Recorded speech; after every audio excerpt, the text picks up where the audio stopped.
I got diagnosed when I was 2, and then I had a really stable period up until I was 10. And then we don't know what happened, we don't know what changed, but it just entirely went downhill.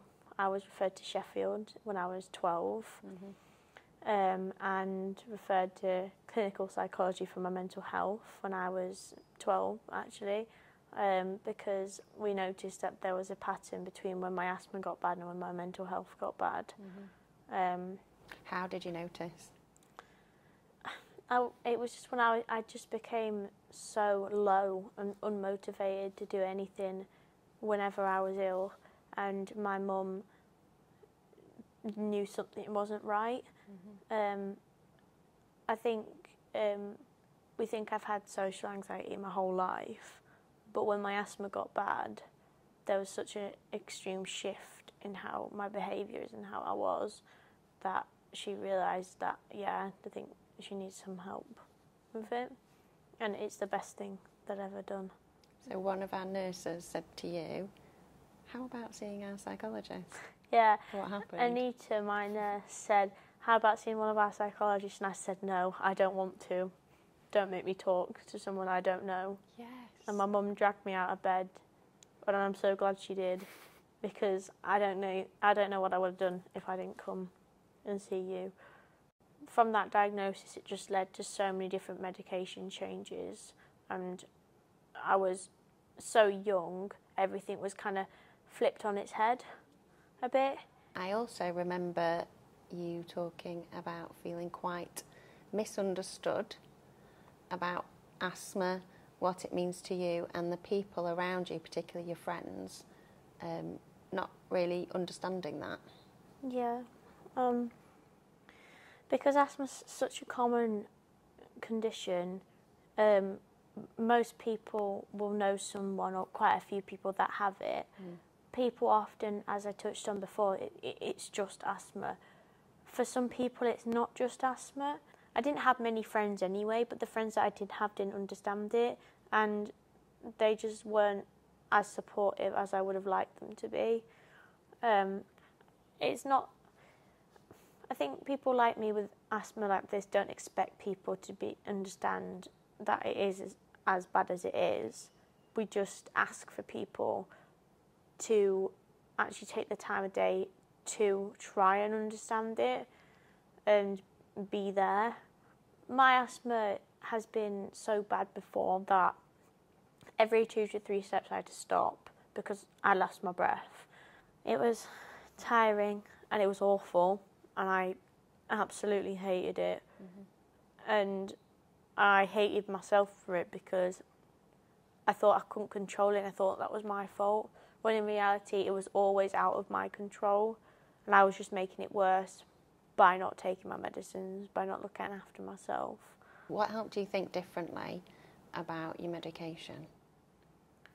Speaking to you about it and realising that they're on my side. So I saw them as not as something to help me. I saw them as quite the opposite. They were like my enemies. So for a while I didn't take them, which made my asthma worse because I saw it as a weakness. But when I spoke to you about that, I realised that they're there to help me, and they should empower me and not make me feel like I'm any less because I have to take daily medications for something that I can't control, because I wasn't used to not being able to control stuff. They help, and if you don't take them, then they don't help, and that's a vicious cycle that I got into. It's one of the biggest things that I see. So I'm the psychologist in the clinic, and one of the biggest things that I see is teenagers thinking that the medication is not on their side. Yeah. And if I could help people change one thing, that would be the first thing I would like people to think about is, are you taking your medication like your doctors and your nurses want you to? Yeah. What do you remember from our sessions? Kind of what did you find most helpful? You taught me the ladder technique. And for someone with social anxiety, it's such a useful tool. Tell me more about the ladder technique. You start at the bottom of the ladder with something really small, which might be saying thank you to someone who's held a door for you in a corridor.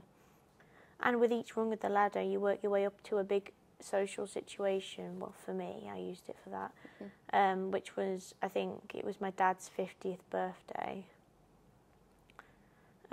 party, and he had all of his friends, all of our family, and that was a really big situation for me. And because I worked my way up that ladder, when that party happened, I wasn't nearly as bad. And another technique you taught me was the anxiety curve, but it's not a technique actually, it's a fact. Yeah. You go when you have a stressful situation, or for me, I just get overwhelmed really easily. Your anxiety goes up and up and up and up, but it feels like it's going to keep going up, but then it just levels off and you come back down again. And that's something that has helped me, because I just always feel like it's just going to get worse and worse and worse. But I let it level off and calm down, because I know it's not going to get that bad because of that. What's it like for you having anxiety and asthma at the same time? Because sometimes they can feel very similar. Yeah. So there's two different types of chest tightness for me. My asthma chest tightness, I've never really wheezed, but coughing a lot, yawning a lot, unable to take deep breaths. But at the same time, there's the anxiety chest tightness, which I describe as like butterflies, but in my chest. It feels like my heart's going to explode. I have a chest tightness and I can easily get out of breath. And throughout my younger years, a lot of that got overlapped a lot, and I got put on medication, which I probably didn't need, because we didn't know about it. My anxiety and asthma are linked, but at the same time, I have personal home life issues throughout my whole life, and they've caused my anxiety, which has caused my asthma, but then my asthma has also caused my anxiety, so it's kind of a two-way street, and it's really hard to differ between each one when you're so young and you don't know much about it. But when it's asthma, I know, because it just doesn't feel right. So is some of this like learning your own body? Yeah, completely. Paying attention to it and figuring out what's going on around you? It's about learning who you are, both mentally and physically, and accepting who you are mentally and physically. I've not fully accepted who I am, but some people go through their whole life not accepting who they are. I will do at some point, but I'm only 17, and I've realised that. I don't know what changed in me. It was a slow process of accepting that I have asthma for the rest of my life. That's what started the hope. And when I started to get better and start using my medicine, start going to sessions, started using I always went to sessions, but using the sessions properly, having regular appointments, going back to school, making more friends. Moving house helped me a lot. The change of environments, and being more educated about my anxiety and my asthma. But